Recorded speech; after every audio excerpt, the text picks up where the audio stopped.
umaga sa aking mga kapatid sa media. Nandito tayo sa Manila Prince Hotel. Dating Mirador Hotel ito. Just to give a little background, this was reopened as Manila Prince Hotel in 2018. At nakita naman ninyo kung gaano ka-aliwalas at kaganda itong Manila Prince Hotel. Incidentally, ako rin ang namumuno dito sa Manila Prince Hotel through the MH F&B Ideas, another company which is operating Manila Prince Hotel. Sa umagang ito ay napaka-interesante ng paksa na ating pag-uusapan. At minabuti natin na ang mga eksperto para talakayin ang mga paksang ito ay nandito sa ating pili ngayon, nandito sa kapihan sa Manila Prince.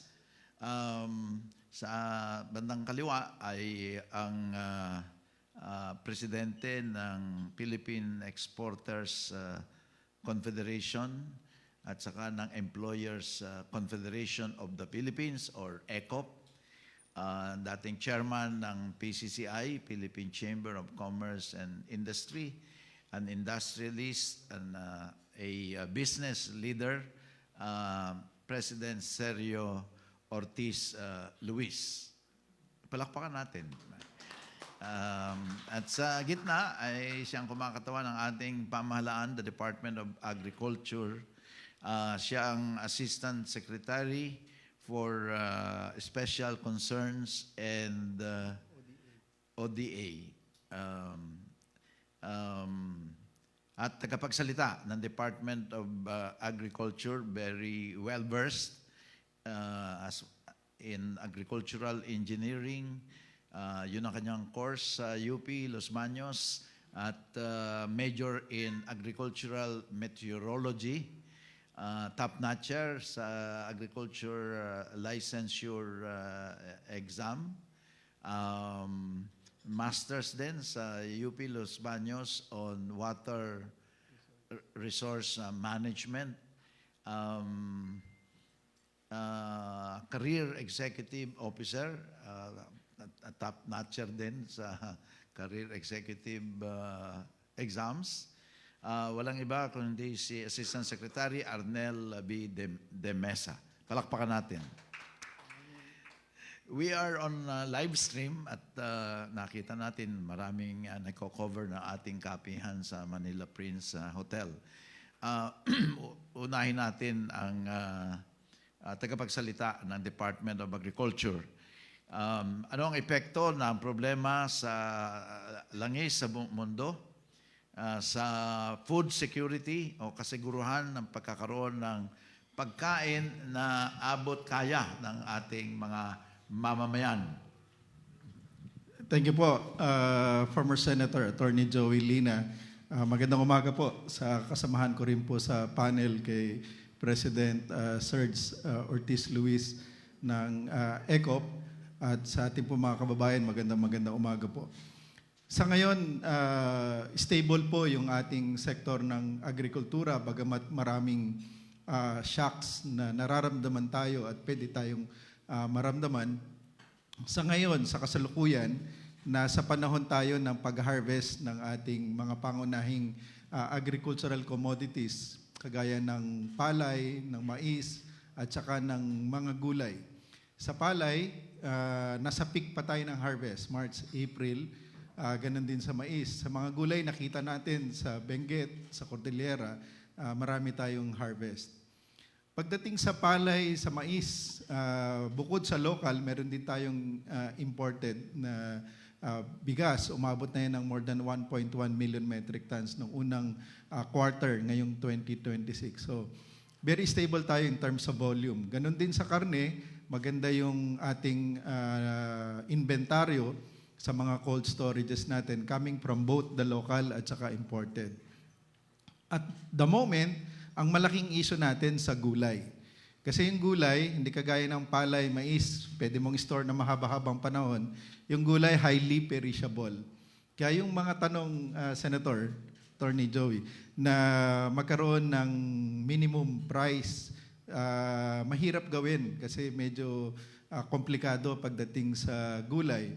Pero siya ngayon yung medyo malaki yung problema natin pagdating sa gulay. Kasi nga po, peak ng harvest, maraming harvest, mura ang farm gate. Yung presyo ng movement or transport cost, doon sa maliliit na truck, from 4,000 naging 8,000 na po. Yung medium, dati 8,000 ngayon 16,000 yung sa malalaki. Basta dumoble from 16 to 32. Kaya ang epekto, kukunti yung namimili. So, kaya talagang makita nyo sa TV, sa talagang nahihirapan na nadalhin doon. Kaya yung action ng DA doon, magpadala kami ng mga kadiwa trucks. Ang malaking issue po natin, Senator, yung susunod na taniman. Sa susunod na buwan na yung magsisimula, yung land preparation natin sa palay at saka sa mais. Yan yung posibleng maapektuhan. Meron tayong pwedeng 3 asahan na shock. Una, land preparation, gagamit yan ng maraming makinarya. Pagkatapos nun, crop establishment, gagamit pa rin yan ng maraming makinarya. Kung patuloy na mataas ang presyo ng petrolyo, ng fuel products, siyempre tataas yung gastusin ng ating mga magsasaka. Pangalawa, tumaas na yung presyo ng fertilizer. Bago nagkaroon ng gera, 1,500 yung kada sako ng urea, yung 4600 at saka yung complete. Ngayon, nasa 2,800 na po. So, ang fertilizer usage, hindi kasi yan linear eh. Kapag bumaba yung usage sa fertilizer, talagang malaki ang epekto sa produksyon. So yung mga magsasaka, either bawasan nila yung paggamit or talagang mag-shift to other crops, kagaya ng munggo o ibang gamit. Ang pangatlong shock yung El Nino na sinabi ng Pag-asa. So medyo mabigat yung haharapin natin sa susunod na taniman. Kaya marami naman na nailatag na yung ating pamahalaan. At yung isa pang malaking shock, yung sektor naman ng pangisdaan, sir, na kung saan sila yung pinakamalaking epekto sa pagtaas ng petrolyo. Dahil hindi naman sila pwedeng magsagwan lang. Kapag mataas ang petrolyo, nakita naman natin, kung hindi sila magbawas ng oras ng paglalayag, talagang pagminsan namamahinga, naglilipat ng ibang trabaho for the meantime. So these are the mga important issues na harapin ng ating kagawaran, lalo na po sa susunod na taniman natin. So sa ngayon, ang sinasabi mo, ASEC, ay namamanage pa natin ang presyo ng mga agricultural produce, whether livestock, pero yung gulay, doon tayo mayroong mabigat na problema. Mamaya tatanungin natin si ASEC kung ano ang mga solusyon na ipapatupad ng ating Department of Agriculture para sa ganon ay mabawasan, kung hindi man masolusyonan talaga ang kompleto. Kung pwedeng solusyonan ng kompleto itong dulot na masamang dulot nitong pagtaas ng presyo ng petroleum products. Babalikan natin si ASEC de Mesa tungkol dito sa maaring short-term, medium-term, long-term solution. Ano ang pwedeng gawin ng mga mamamayan para makatulong din, at ano ang gagawin ng pamahalaan para matulungan ang agricultural sector. Punta natin ang side ng business. No? Di ba tatlo itong ating mikropono? Nasa upuan. Ayan. Ayan. Okay. Kompleto tayo dito. Hindi naman gumagamit ng gasolina except yung electricity. Ano? Si President Serge Ortiz Luis, madalas nating nakikita sa television, talagang kinakatawan niya ang negosyo, sektor. Tungkol sa maraming problemang hinaharap nito, at nais nating marinig sa kanya kung ano iniisip ng business sector. Okay? Kasama na siyempre mga exporters. Ano? tumaas ang presyo ng petroleum products, apektado ang negosyo. Ano ang iniisip ng business sector para unang-una may pagpatuloy ang employment ng mga ating mga manggagawa at huwag silang operating cost. At ano pa yung ibang na iniisip ng sektor ng negosyo para sa ganon ay makatulong din sa ating gobyerno at makatulong sa mga manggagawa. Alam niyo, siguro para makita natin ang epekto nito, intindihin natin kung paano ang division ng ating enterprises. Ang MSME natin, alam naman nyo, 99%. No? Tulad ng ibang bansa rito sa ating rehiyon.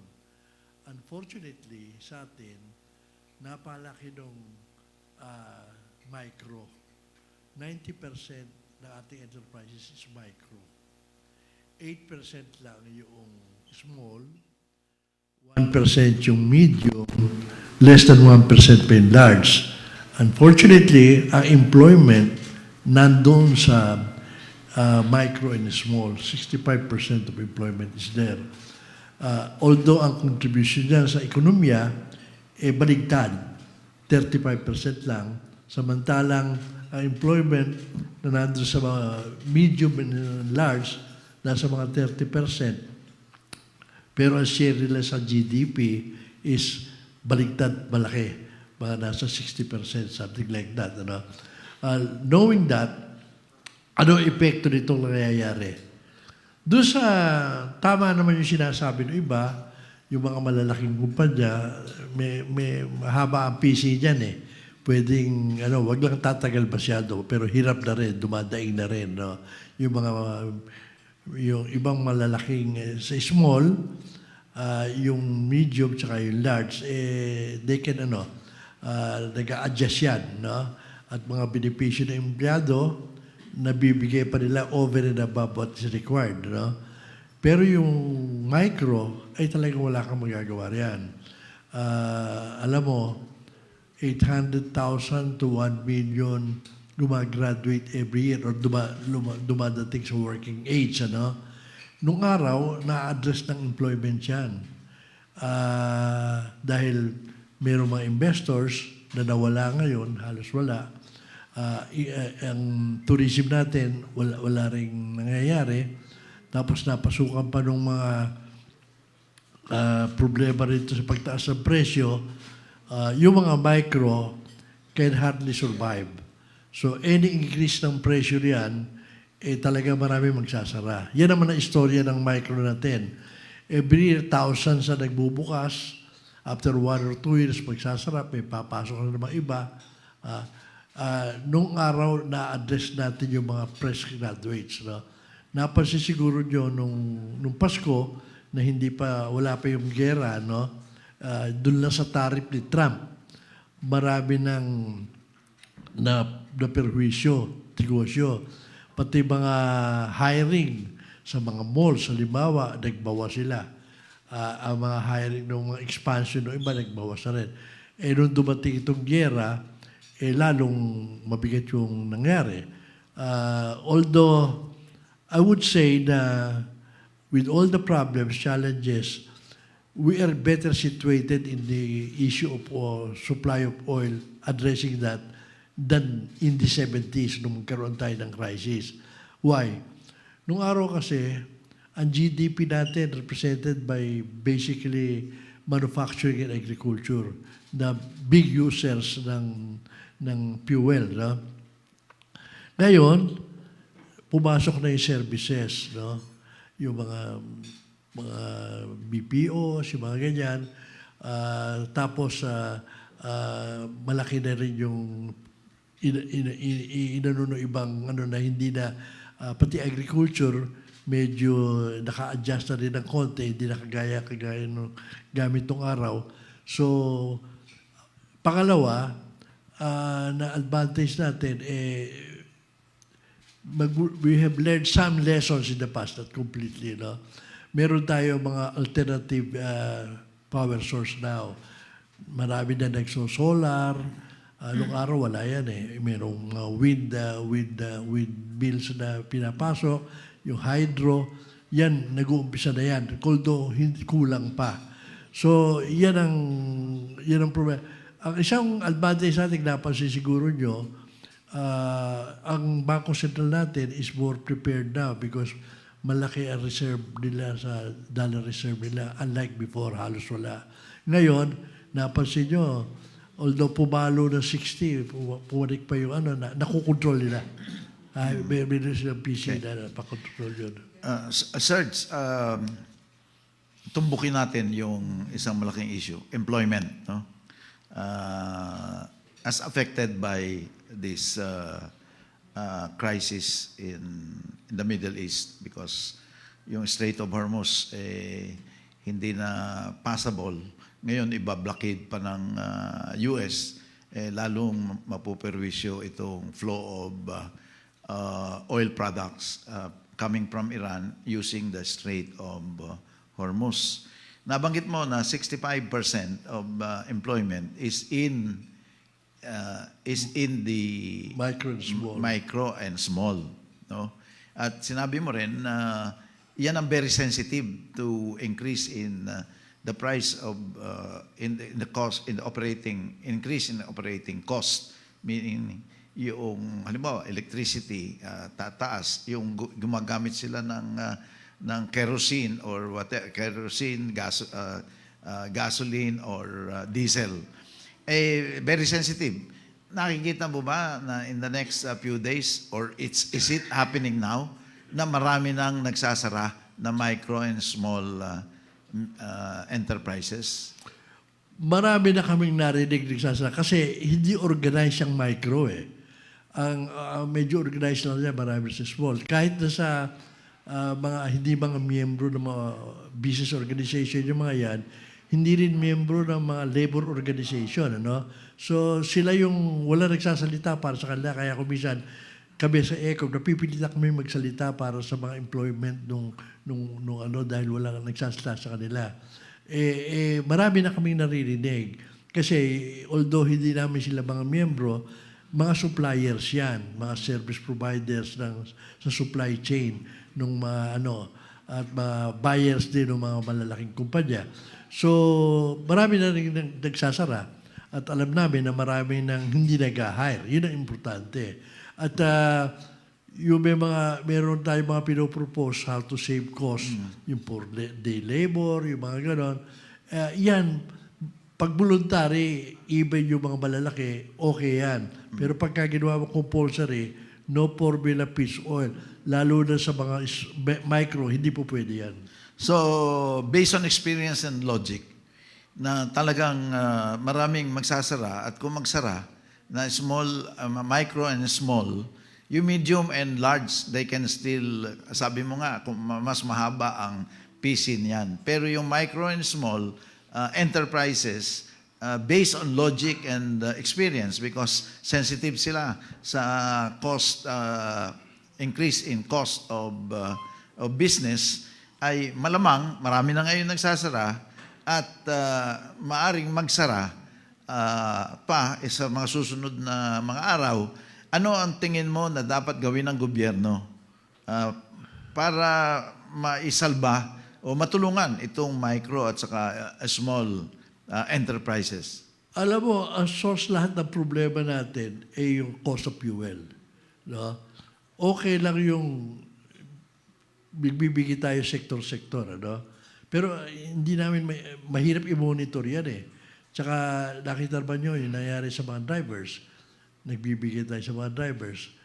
Hindi ba itaas yung pasahe dahil di naman kaya? Dahil lalong dadami ang problema pag yung pasahero ang pinahirapan mo, hindi mo naman kaya bigyan lahat ng pasahero ng tulong.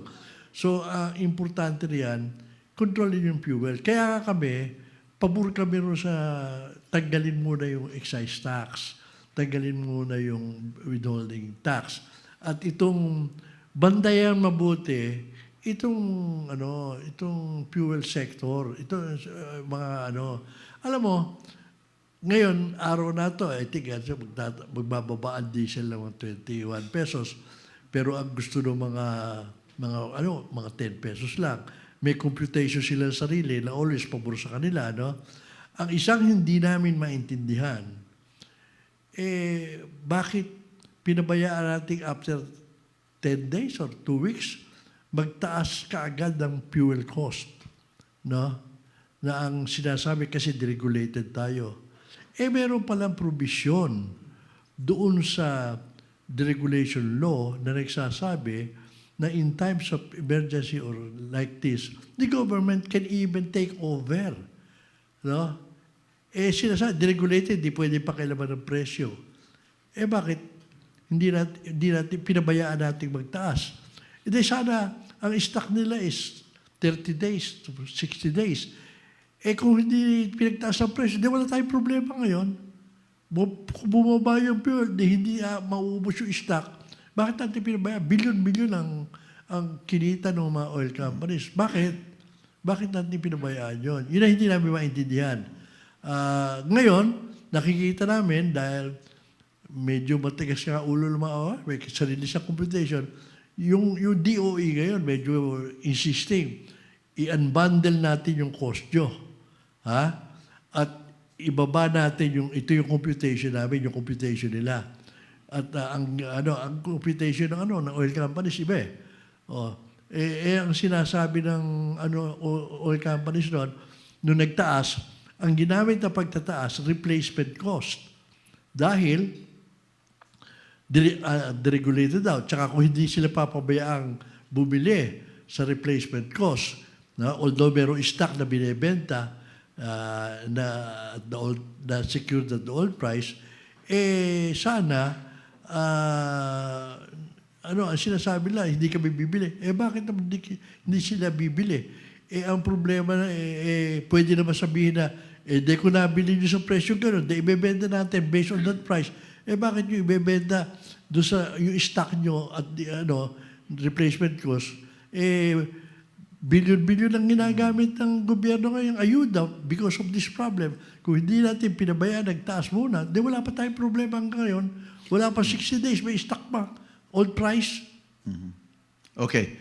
Babalikan natin yung puntong yan.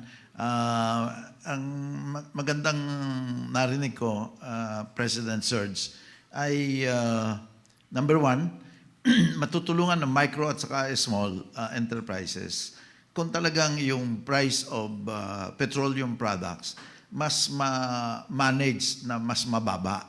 Yun ang maging malaking tulong sa micro at saka small enterprises. Ganon din sa medium at saka sa big enterprises. Apektado naman lahat itong lahat ng levels ng business, no? On how the business sees ways to manage the price of petroleum products, yun ang babalikan natin sa iyo.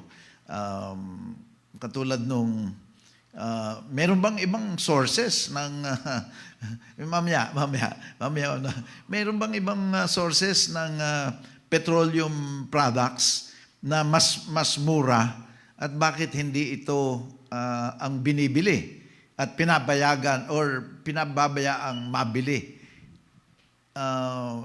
Wala namang favoritism dito, no, ha?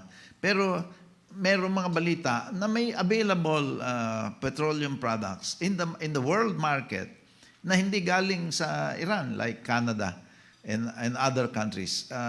We will get your inputs on this. Balikan lang natin. Fuel is still the key. Kahit sa agricultural sector, that will make the difference. So, assuming this problem persists, no? Mataas ang presyo ng petroleum products.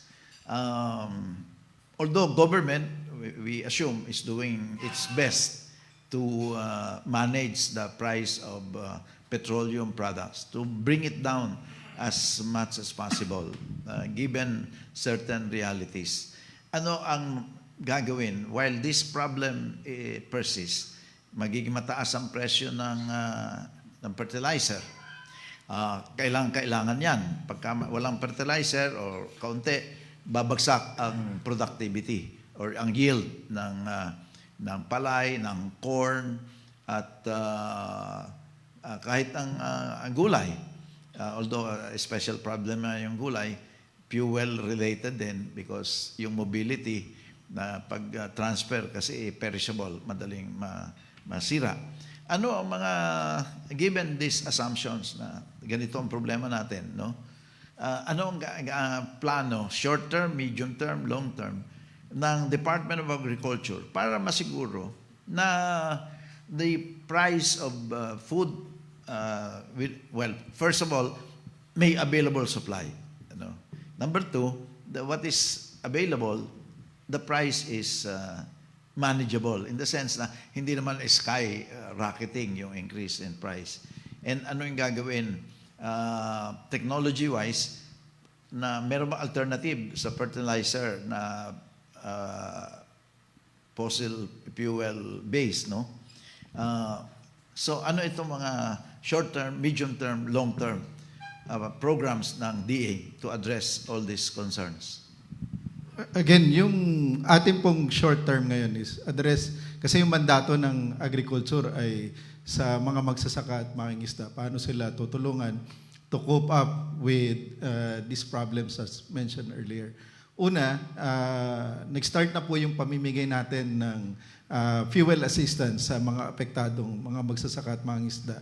Sa mga magsasaka, ano po tayo, talagang... Magkano inila ang pondo? Sa mga magsasaka, sa ang inilaang pondo, initially is 150 million. Ito po yung pondo na meron ang DA based on 2025 pa ito na allocation namin. Hindi nagamit. But at the same time, we are asking for additional budget. 75 million sa mga magsasaka, 75 million sa mga mangingisda. But we want to give more to the fisher. Kasi sila nga po yung pinaka... Meron kayong amount na already determined na dapat maibigay sa mga magsasaka at saka sa mangingisda? Ang una pong tinitingnan natin kasi itong fuel subsidy, one-time assistance eh. Pero mas maganda yung kagaya sa mga tsuper natin na meron silang, for the meantime, na mataas, meron silang alternative na para pang-suporta sa kanila. So mas maganda po sana sa ganun. So yun nga po, fuel assistance, unang-una, para lang doon sa mga focus talaga ng mga beneficiaries natin. Una, rehistrado sa registry system natin. Pangalawa, yung talagang gumagamit ng mga makinarya. Kasi yung binibigay natin na card, na kung saan doon i-deposit yung pondo, pwede na lang nila itong gamitin. Pag bibili sila ng petrolyo, ibabawas doon sa card na yun. Para hindi fuel assistance to qualified yes, qualified farmers. Yes po, farmers. Or fishermen. So ganun din po sa mga mangingisda, meron silang pagmamayari na hindi tataas sa 3 gross tonnage yung kanilang mga bangka para sigurado tayo na gagamitin nila doon sa fuel assistance na yun. Ongoing na ito. Ongoing na po. Yung Sana pamamagi. pakita nyo ulit sa television yung mga magsasaka, mga Ano po kasi ito nakabigay na sa card nila but isa rin po yun sa gagawin natin. Pangalawa, meron po tayong pondo na 10 billion pesos under the presidential assistance for farmers and fisher folk. Normally, ginagamit ito for calamities. Lalo na pag parating ngayon yung third quarter, karamihan ng bagyo nangyayari dyan.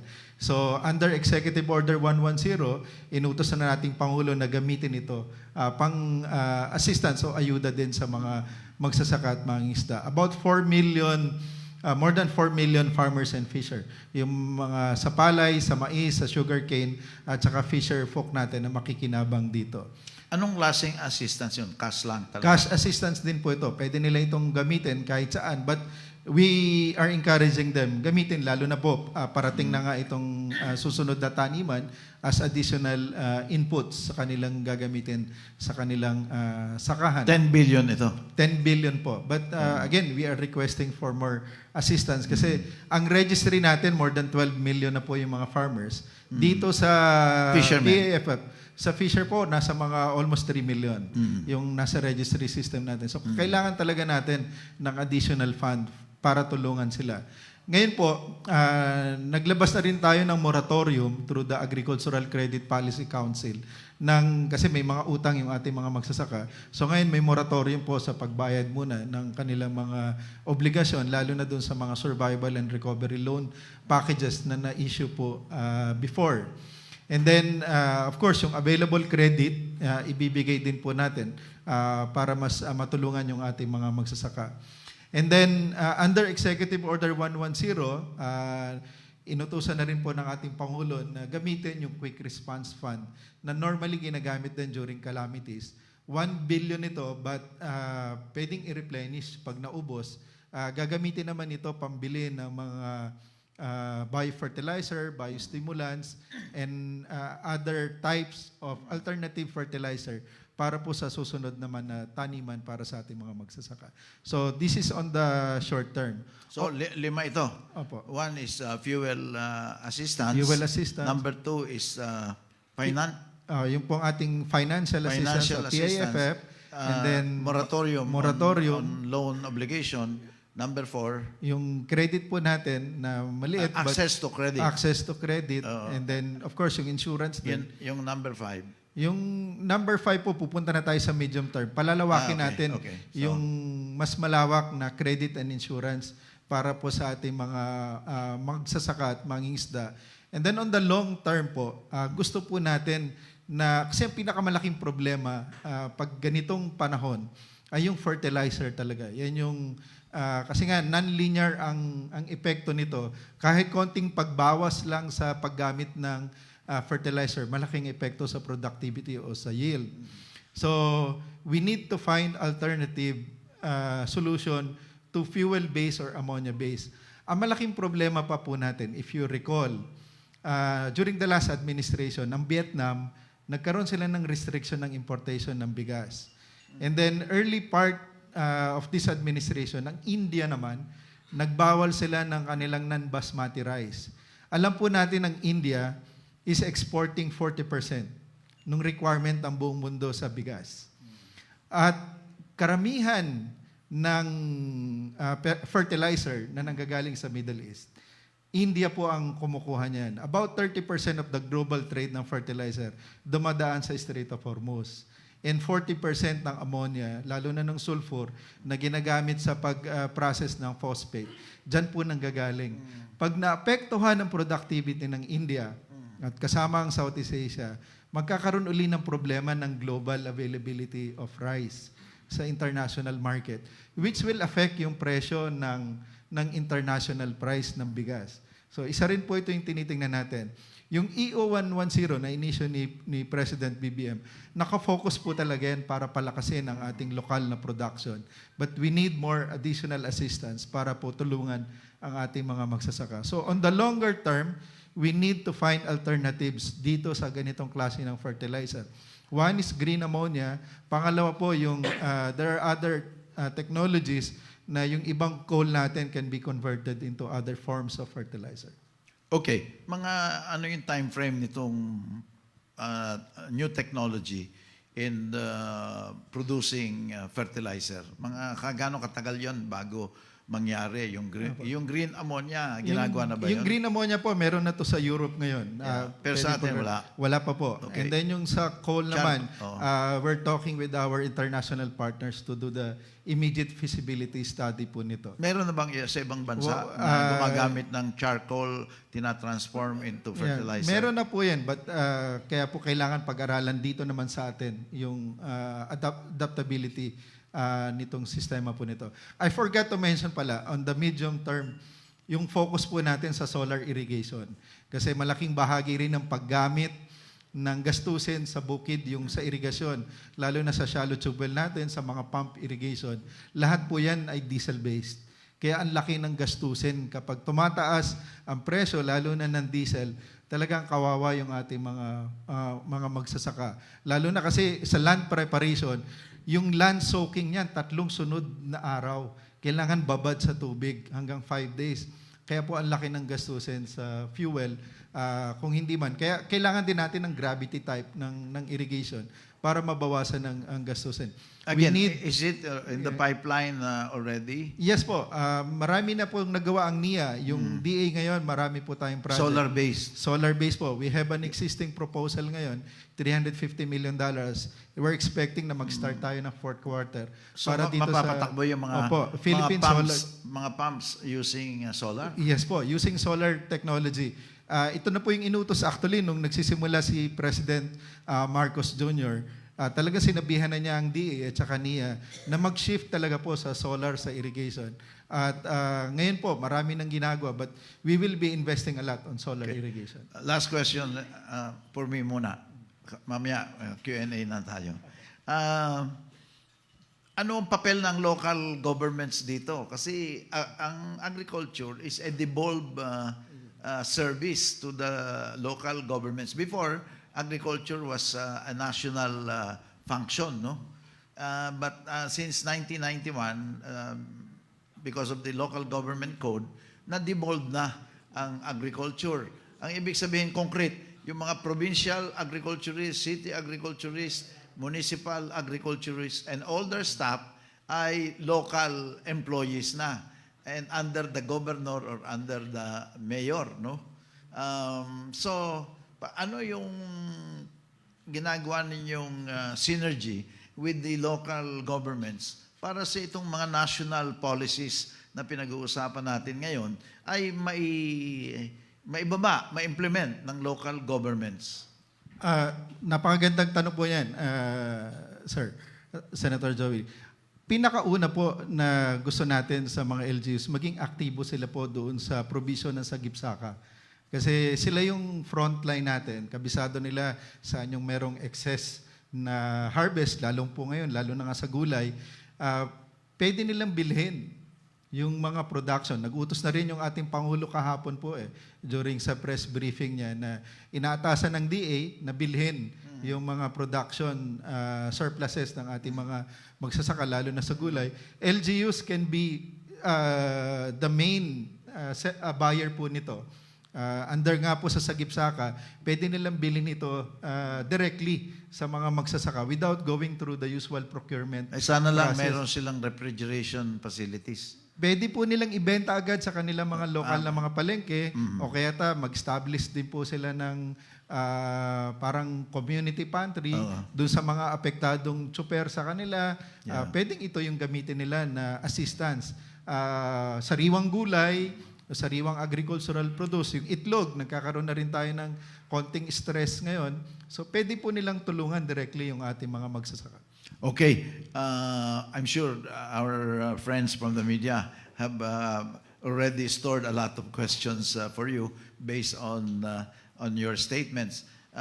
President Serge, may bali-balita na merong mga available supply naman ng langis or petroleum products na mura na dapat yun ang nabibili. At sa iyong mga pag-aaral, meron nga ba na available supply na mas mura na mabibili at therefore mas murang maibebenta dito sa Pilipinas sa mga consumers of these petroleum products? Nung mag-umpisa itong giyera, may mga kumalat na balita na baka magrarasyon, maubusan tayo. We never believed that. Dahil sa Philippine Chamber of Commerce, maraming lumalapit sa amin. Alam mo, unang-una, ang importation natin from Iran itself, zero. We don't import from Iran. No, so, at yung mga importation, yung mga nag-o-offer sa amin, Can you repeat that? we do not import from Iran. Zero importation natin ng fuel sa Iran. So, yung sinasabing... ano yung... yung mga dumadaan sa Strait of Hormuz? yun ang pwedeng sasabihin, apektado tayo. Pero yung mga nag-o-offer sa amin, hindi dumadaan doon Marami, unlimited yung nagsasabi sa PCI na gusto nila kumonekta sa gobyerno. na hindi nila makakonect sa gobyerno dahil siguro ang gobyerno hands-off, pinababayaan yung oil companies to deal. Pero ngayon, mukhang nakikialam na sila. Siguro nahalata nila na masyadong, alam mo, maraming pwedeng panggalingan eh.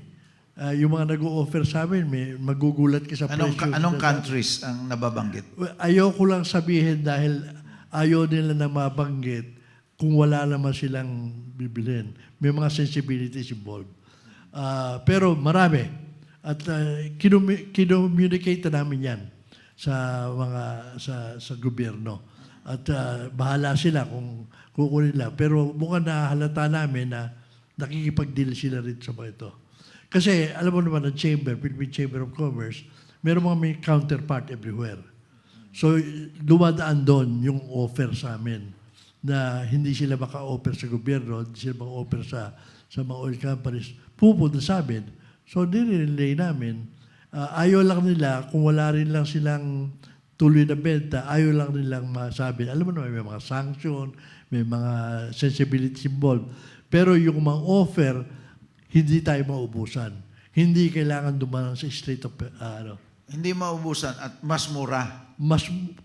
Meron nag-o-offer na mas mura. Doon sa, alam natin ginagagamit to, computation nung So naiparating na ninyo ito sa mga kinaukulan naparating na sa namin sa gobyerno kinaukulan. na merong ganitong meron offer. ganyan, At under our laws, pwede namang government, Oo. even Kaya government. lang, maraming technicality sinasabi. Kulang tayo ng depo, refineries. Pero yung mga may nag-o-offer, refine na diesel eh. So, may refineries. Yun ang ginamit nila ng katwiran nung magtaas ng presyo. Yun ang hindi namin maintindihan.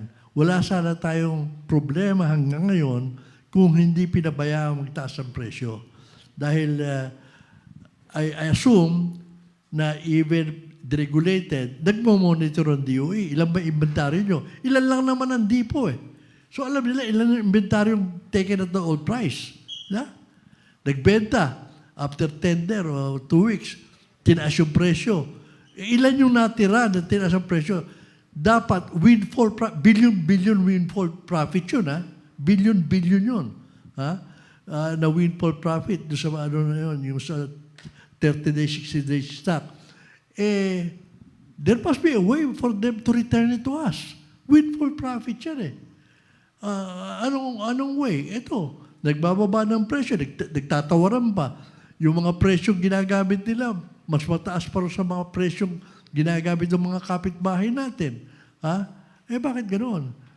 Dapat yan, ibalik sa atin yung windfall profit, wala tayong problema.